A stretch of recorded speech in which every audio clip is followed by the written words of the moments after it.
Welcome to Cooking with Marsh. Today on the show, we're not going to be cooking the poo platter, but we're going to be doing yogurt. So here is my quick little note card on yogurt. We're going to heat milk to 170 degrees Fahrenheit. We're going to hold it at 170 degrees Fahrenheit for 20 minutes. We're going to cool it then to 115 degrees Fahrenheit. Then we're going to stir in the starter yogurt, and then we're going to hold it at about 90 to 110 degrees for about 10 hours. We're going to cook the milk first to kill off all the existing bacteria that's in the milk, and then when we add the starter stuff to it, it's replacing the bacteria with the yogurt bacteria. So what you need, number one, you need milk. I use a half gallon whole milk. For the starter, I'm just going to use a little bit of this whole milk, the Greek yogurt I got from Aldi. This is pretty good. I always use whole milk stuff because I like the fat. Fat's actually good for you. This is about gone, so I got about 1 tablespoon left in there, and that's about all we're going to need. You'll need a pot. This is 2.85 quarts. It comes with a lid. I have 4 jars in there because 2 pints make a quart, and we're going to get about 2 quarts, which is a half gallon. It'll go about 1 to 1. And then we need some lids. These are bands and lids. Now, the tool that's really important is a temperature thermometer. So this is like a meat thermometer that I've got. It's got a little probe in here. That's what records the temperature. But I just stick that in the milk and record the temperature. I've got it set at 175. So if I get it to 175, it's a bit too hot. The alarm will go off. Right now it's reading 81. That's what the temperature is in the house right now. So what I'm going to do is I'm going to pour the milk in. Isn't this exciting? I hope it doesn't overflow. Oh, good. See, I hope for things I know are going to happen. That way I'm not disappointed. Pitch that. All right, I've got a lid that goes on here. This particular lid I like because it's got these vent holes on either side, and I can put the lid on it. And I'm just going to crank this puppy on almost high. And this has got an alarm that'll go off now when it hits 175. In fact, you know what? I'm going to pull this down. I'm going to pull that down to 167. And when it goes off, I know that it's almost done cooking. I put the little probe right in there, and it's really kind of a neat system. So now that I put the probe in there, you can see that it's dropping temperature because the milk is really kind of cold. Should be colder than 52. Unless it's been sitting on the counter for a little bit. I guess maybe it's been sitting on the counter for a little bit. Usually it's in the 40s. Anyway, I'm going to set that down here. Now it's going to take a while, so I'm going to stop this and splice a bunch of videos together. So stand by for part 2. All right, as you can tell, the alarm's going off. So currently it's at 169. I had it set for 167. I need it right about 170. So I'm going to turn it all the way down now to a low.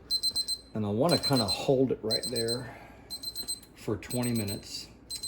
I'm going to change the temperature here to 175 because I really don't want it to get any higher than that. And it may get higher than that. I'm going to have to take it off the heat for just a minute. But 175 or so, or 170 or so for about 20 minutes, and then I'll let it cool. More to come. Stay tuned. Okay, so it's been about 20 minutes or so, and it's even starting to cool now. So it's at 165. I need to get it down to, oh, what did I say? 115. So you can do that by just letting it sit. I'll probably put it on a rack to let it cool a little bit. Sometimes I have put it in an ice bath to cool it quickly, but I think the result is better if it just kind of cools natural on its own. So I'll check back on it every now and then. So stay tuned. All right, so, oh, you're gonna put the dogs outside right now? Okay. All right, so it's getting late. You can probably tell on the clock. and it's still 151. I got it set for 180, so I'm gonna put it in an ice bath. So I got some ice set up in sink with a little bit of water. And I'm just gonna take the whole thing and set it in there. And it should drop pretty quick now. So I'm gonna get this down to about 120, 115, and then move on to the next level. Stirring it might help a little bit. And you might notice that when it cools, you get some of these little skinny things that are on there, the milk skin. Oh, I pull those off. Oh, that one didn't pull off very good. If you pull those off, and I usually put them in a bowl or something like that, I'm just gonna throw it in the water there. Now stir it up a little bit.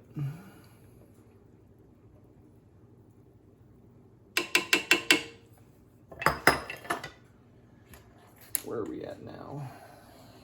All right, right now it's at 82, but it's outside. So I'll put the temperature probe in there. About 129. I'll give it maybe another minute or so and pull it out. Stay tuned.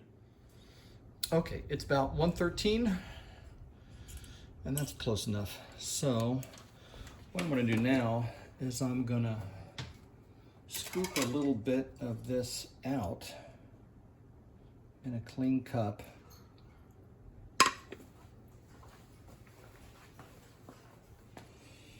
And actually, I got some little specks in there. Let me get those out first. If it's cool enough that you can put your pinky finger in there and not really get burned, then it's cool enough to add your starter yogurt. If the temperature is too high,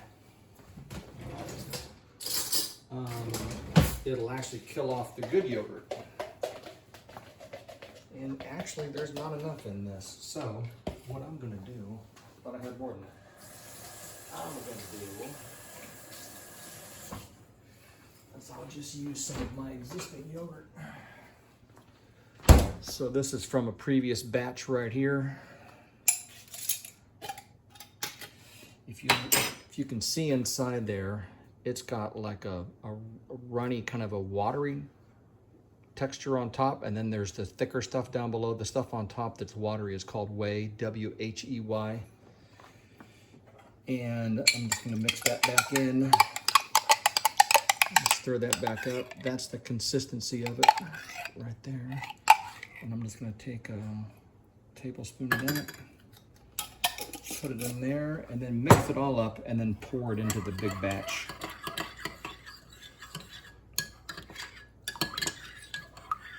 It's coming out homogeneous, so I'm gonna pour that into there.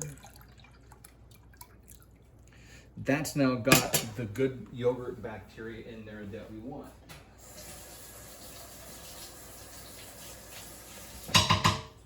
So now this is kind of the second to last step. I need to stir this up.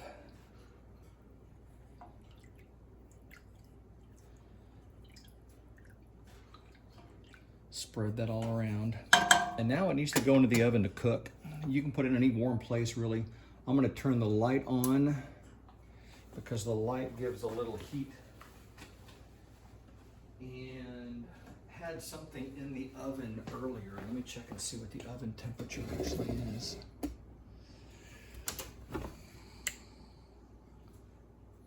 Oh good, it's still about 100 degrees. That's great. So, I'm gonna put the lid back on this. And now you're really gonna laugh. Because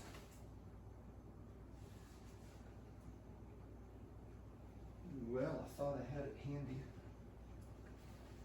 I don't. Stand by, I'm going back to get a towel. Okay, I found the towel. It's kind of funny. You gotta wrap it up in a blanket or a towel of some kind to insulate it. You want to keep the heat in. You want the temperature to be between 90 and 110 or so. for about 6 to 8 hours minimum, maybe more. The warmer it is, but not too warm because you don't want to kill the bacteria. The warmer it is and the longer it cooks, the more active yogurt cultures that you get. So if it's cooler and or if you let it cook for a short time, it'll be a bit thinner. I'm getting the thermometer squared away here. So I remember I like this pan because it's got the little holes and I can stick that in there and then close it up and then let it cook. So we are at, if you can see that there, we're at 111 degrees, which is right on the upper end. That's fine. 115 is probably okay too. And I'm just gonna let it be now. It's 9:27 p.m. And so I'm just gonna let this thing cook overnight. The light's on, which in the oven, which is gonna give it just a little bit of heat. And if it's insulated, it should stay above 100 degrees all night long. All night long, all night. We'll be back in the morning. All night long. Good morning, good morning. We got some yogurt cooking. Good morning, good morning. Good looking, maybe. All right, it's almost 9 o'clock. This stuff's been cooking for about 11 or 12 hours. I haven't touched it. You can maybe see that the temperature is still at 100 degrees, which is right where we want it. I'm gonna go ahead and pull it out of the oven. Here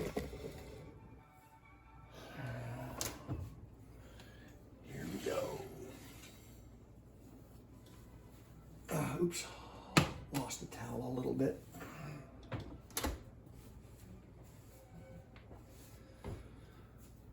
Okay, let's take a look. Ooh, looks promising. Don't need the thermometer anymore.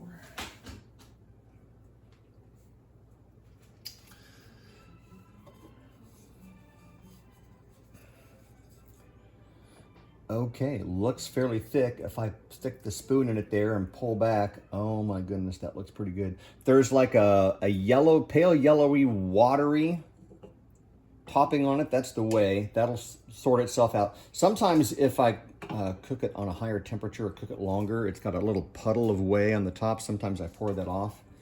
But no, this is really what I want. If you pour off the whey, it's then more like a thicker Greek yogurt. This looks really pretty good. Look at the big chunkies there. That's nice. Okay, so I'm gonna stir it up and break up the big blobs a little bit. I'm trying hard not to scrape really hard on the bottom, because sometimes if you cook it, you get like a little crust on the bottom, and I don't want that in the yogurt. But the bottom feels pretty good. When you cook it slow and don't rush it, it tends to turn out the best, I think. All right, so that actually looks pretty good.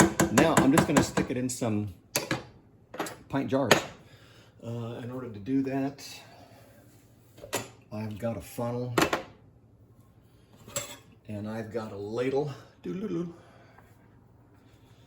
Now, if you're really a math geek like me, you can see that the interior surface there is a concave or a converging reflective lens, and if I stick my finger in there long enough, eventually it gets to the focal point right there, and then it'll switch and it'll be right side up. See, my finger's right side up, but right now my face is upside down. Anyway, you want to do some physics, you can get a hold of me.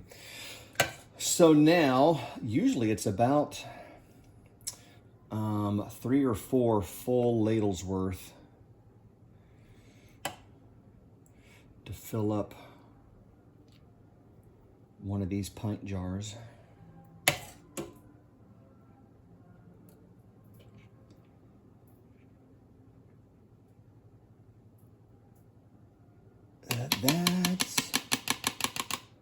That's pretty good.